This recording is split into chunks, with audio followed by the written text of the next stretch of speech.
पिछले लेक्चर में हम लोग ब्लड के बारे में देखे थे, उसके बाद में रेड ब्लड सेल, फिर उसके बाद में व्हाइट ब्लड सेल। आज हम लोग का टॉपिक है प्लेटलेट। तुम्हें पता है प्लेटलेट का नाम प्लेटलेट क्यों पड़ा? तो जरा सुनो। एक सेल होती है जो बोन मैरो में बनती है, और वो बोन मैरो में जो सेल बनती है वो बहुत बड़ी सेल होती है, और उसका न्यूक्लियस जो होता है बहुत बड़ा होता है। बायोलॉजी में न्यूक्लियस को कहते हैं कैरियो, ओके, और बड़ी सेल को कहेंगे मेगा। और इस सेल का नाम है मेगा कैरियोसाइट। Mega karyocyte. अब ये जो मेगा कैरियोसाइट है, अब ये प्लेट की तरह दिखती है। अब ये पूरी प्लेट है। अब जैसे एक बड़ी सी बूंद रहती है तो उसको हम लोग ड्रॉप कहते हैं। अगर वो ड्रॉप गिरे तो गिरने के बाद वो छितरा जाती है, फिर उसके बाद में क्या होता है कि अलग अलग ड्रॉपलेट्स में कन्वर्ट हो जाती है, यानी कि टुकड़े जब उसके बन जाते हैं तो उसको हम लोग ड्रॉपलेट्स कहते हैं। ड्रॉप गिरा तो ड्रॉपलेट्स में कन्वर्ट हो गया। वैसे ही ये प्लेट अगर गिरे और गिरने के बाद टूट जाए तो उसको हम लोग प्लेटलेट्स कहेंगे। तो वही चीज है, ये मेगा कैरियोसाइट एक प्लेट है। This is a plate like cell. अब ये जब गिरेगी तो इसका नाम क्या पड़ जाएगा? मतलब जब ये टूटेगी, यानी कि इसके जब टुकड़े हो जाएंगे तब इसका नाम पड़ जाएगा प्लेटलेट। ओके, ऐसे छोटे छोटे टुकड़े होंगे तो इनका नाम पड़ जाएगा प्लेटलेट्स। प्लेटलेट। ओके, इसके अंदर न्यूक्लियस नहीं होता है, क्योंकि जब इतनी बड़ी न्यूक्लियस है, ये अगर ये टूटेगा तो कितना न्यूक्लियस बटेगा, ये आप जरा खुद ही सोचो। तो ये इन्यूक्लिएटेड होती है। इन्यूक्लिएटेड।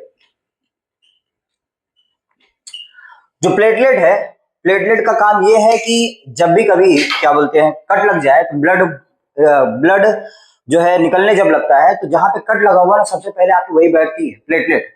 और प्लेटलेट जो है जहां आके बैठ जाती है, बैठने के बाद वहां पर वो पूरा समझ लो टीला बन जाता है प्लेटलेट का। और जो टीला बनता है, यानी कि समझ जैसे मैं आपको दिखाता हूँ यहाँ पर, सपोज करते हैं ये खून की पाइप है, और खून की पाइप यहाँ से कट गई है, तो यहाँ पर ये प्लेटलेट्स आके बैठ जाएंगे। यहाँ पर दिखा देता हूं मैं, ये प्लेटलेट यहाँ पर आके बैठ जाएंगे।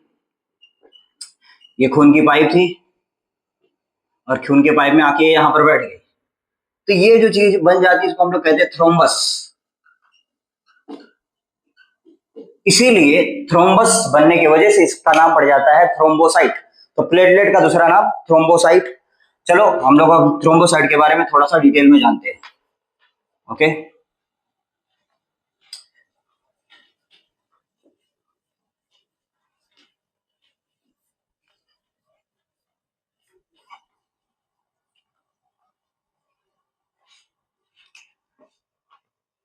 तो प्लेटलेट का दूसरा नाम थ्रोम्बोसाइट। थ्रोम्बोसाइट क्यों पड़ा आपको मालूम पड़ा? क्योंकि ये जहां पर भी कट लग जाता है, कट लगने के बाद वहां पर थ्रोम्बस बना देता है, और थ्रोम्बस जब बन जाता है वो समझ लो उसको हम लोग कहते हैं प्लेटलेट प्लग। और जो प्लेटलेट प्लग है उसको हम लोग थ्रोम्बस कहते हैं, इसलिए इन सेल्स का नाम पड़ जाता है थ्रोम्बोसाइट्स। Okay, thrombocytes. अब क्या बताया था, ये ई न्यूक्लिएटेड होते हैं। ई न्यूक्लिएटेड होते हैं, और अगर इनका नॉर्मल रेंज देखते हैं, नॉर्मल रेंज यानी कि नॉर्मल प्लेटलेट काउंट वो आता है 2.5 लाख से लेके 2.5 लाख टू 4.5 लाख,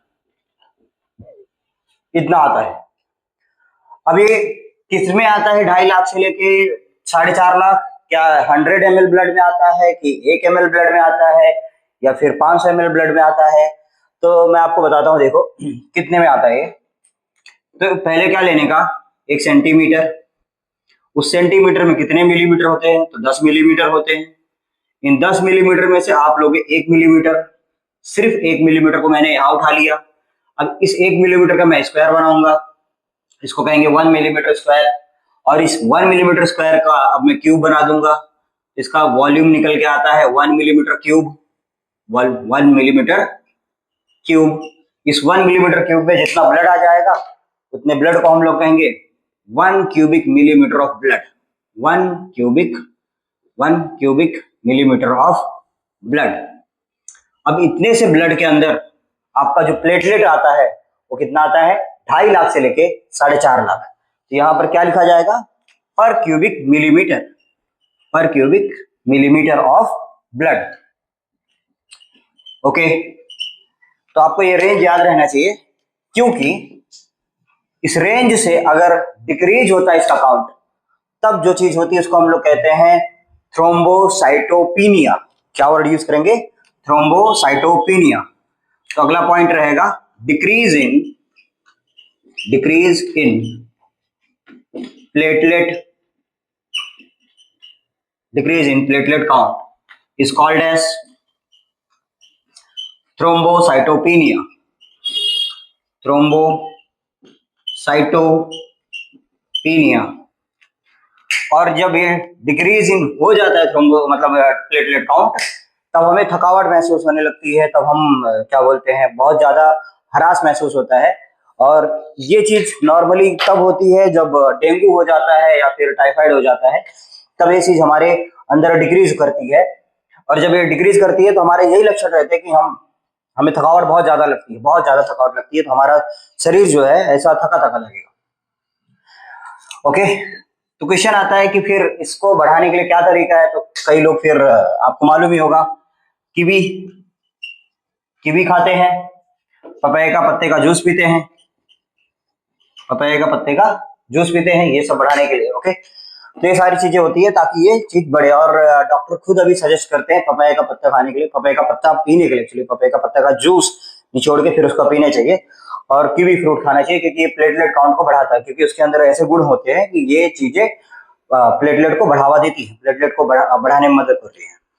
फिर इसके बाद में आता है डिक्रीज के बाद में इंक्रीज। हालांकि इंक्रीज बहुत कम ही होता है। Increase in platelet count is called as thrombocytosis. Thrombocytosis. अब देखो, अगर आपसे कोई पूछे कि what is the function of platelet, तो ध्यान सुनना, मैंने वही पहले बता दिया। प्लेटलेट का जो फंक्शन है, सपोज करते हैं खून की पाइप है, तो खून की पाइप जब भी कट लग जाता है, कट लगने के बाद अब ये ब्लीडिंग हो रही है। ओके, तो जो ब्लीडिंग हो रही है, इस ब्लीडिंग होते दौरान ही तुरंत प्लेटलेट यहां पर आके बैठ जाएंगे। ये रहे प्लेटलेट, प्लेटलेट आके बैठेंगे तो पहले ब्लीडिंग को रोक देंगे। तो सबसे पहले ब्लीडिंग को रोकेंगे, फिर उसके बाद में इसके अंदर से ये एक कास्केड रिएक्शन से स्टार्ट करेंगे। What is cascade? आपको पता होगा कि झरना जब गिरता है तो पहले पत्थरों पे पहले एक पत्थर पे गिरेगा, फिर उसके बाद में वहां ढलान कट जाएगी, फिर उसके बाद नीचे और फिर एक ढलान समतल बनाएगा, फिर वहां पर गिरेगा, फिर और नीचे गिरेगा, ऐसे करके पूरा कास्केड का क्या बोलते हैं, नदियां ऐसे बनती चली जाती हैं। वैसे ही स्टेप बाय स्टेप ऐसे रिएक्शंस होते हैं, कम से कम 13 फैक्टर होते हैं। 13 factors line by line activate होते हैं, तब जाके एक चीज होती है, वो है फाइब्रिनोजन, इनएक्टिव फाइब्रिनोजन। ये कन्वर्ट होता है फाइब्रिन में, और ये धागा यहाँ पर आके, फाइब्रिन एक धागा है, यहाँ पर आके इकट्ठा हो जाएगा। जब ये इकट्ठा हो जाएगा तो ये पूरी तरीके से ठीक हो जाता है, यानी कि हील हो जाता है, या फिर कह सकते हो आप कि ब्लड क्लॉट हो जाता है, जम जाता है, ताकि और ब्लीडिंग ना हो। अगर आप यही सोचो प्लेटलेट हो ही ना, तो अगर प्लेटलेट होगा ही नहीं तो ब्लड ये क्लॉटिंग स्टार्ट ही नहीं होगी, और क्लॉटिंग स्टार्ट ही नहीं होगी तो ब्लीडिंग होती रहेगी और हमारी डेथ हो सकती है, हेमरेज हो जाएगा। ओके, तो यहाँ पर प्लेटलेट का अगर कोई फंक्शन बोले तो क्या कहोगे? It starts blood clotting. ये ना हो तो ब्लड क्लॉटिंग नहीं होगी। Okay, it starts blood clotting, ये बहुत जरूरी होते हैं। अब देखो यहाँ पर क्या है कि यहाँ पर ये जो थ्रोम्बस बना है, ये थ्रोम्बस डिग्रेडेड होके फिर उसके बाद डाइल्यूट हो जाए, फिर उसके बाद सॉल्युबल हो जाए, खत्म हो जाए, तो ठीक है। लेकिन अगर यही चीज थ्रोम्बस बार बार आपकी बॉडी में बन रहा है, तो क्या होता है कि बार बार जब बॉडी में बनेगा, थ्रोम्बस इकट्ठा होता है, तो पतली खून की नलियों में जाकर अटक जाता है। जब ये पतली खून की नलियों में जाकर अटक जाता है, तो वहां पर ऑक्सीजन एंड न्यूट्रिएंट्स ट्रांसपोर्ट नहीं हो पाता है आगे। आगे जब नहीं हो पाता है तो ऑक्सीजन एंड न्यूट्रिएंट्स, तो वो वाली सेल मरने लगती है जहां पर ये ऑक्सीजन एंड न्यूट्रिएंट्स को रोक देता है। जैसे अगर यहीं पे ज्यादा हो जाए, तब आगे ये ट्रांसपोर्ट नहीं होगा। जब आगे ट्रांसपोर्ट नहीं होगा तो यहाँ जो सेल होंगी उनको ऑक्सीजन एंड न्यूट्रिएंट्स ट्रांसपोर्ट नहीं होंगे, तब ये थ्रोम्बस क्या कर सकता है, किल कर सकता है, मतलब वहां पर वहां के टिश्यू को मार सकता है। अगर हार्ट में हो जाए ऐसा, तो कोरोनरी आर्टरी डिजीज हो जाती है और कोरोनरी आर्टरी डिजीज की वजह से हार्ट अटैक भी हो सकता है। तो थ्रोम्बस बार बार नहीं बनना चाहिए। और दूसरी बात, बच्चे लोग आजकल जो ऑफ बैट्स लगाते हैं उसमें भी क्या होता है कि वो एक दूसरे को मारते हैं, तो जितना ज्यादा वो मार खाते हैं, मार खाने के बाद हमारी बॉडी में माइक्रो पंक्चर्स होते हैं और जो माइक्रो पंक्चर्स है उसको भरने का काम यही थ्रोम्बस करते हैं। अब जितनी बार भी ये माइक्रो पंक्चर्स आपकी बॉडी में बनेंगे वो बार बार क्या करेंगे, थ्रोम्बस क्रिएट करेंगे, और जितनी ज्यादा थ्रोम्बस क्रिएट करेंगे उतना ज्यादा थ्रोम्बस कहीं पे भी जाके अगर अटक गए तो वहां की टिश्यू मरने लगेगी, इससे हार्ट अटैक के चांसेस बढ़ जाते हैं। ओके, हाँ, प्लेटलेट के अगर कोई कलर की बात करें तो दे आर कलरलेस, और अगर होगा भी तो व्हाइट कलर का होगा वरना नहीं होगा। प्लेटलेट का साइज छोटा होता है, smaller than RBC and WBC. इनका कोई शेप नहीं होता है, इरेगुलर शेप के होते हैं क्योंकि टुकड़े हैं ना, इरेगुलर शेप के होते हैं, इरेगुलर शेप के होते हैं। और इनइक्वेटर तो मैं पहले लिख चुका हूँ। दैट्स इट, प्लेटलेट के बारे में इतना सारा जानकारी आपके लिए सही है।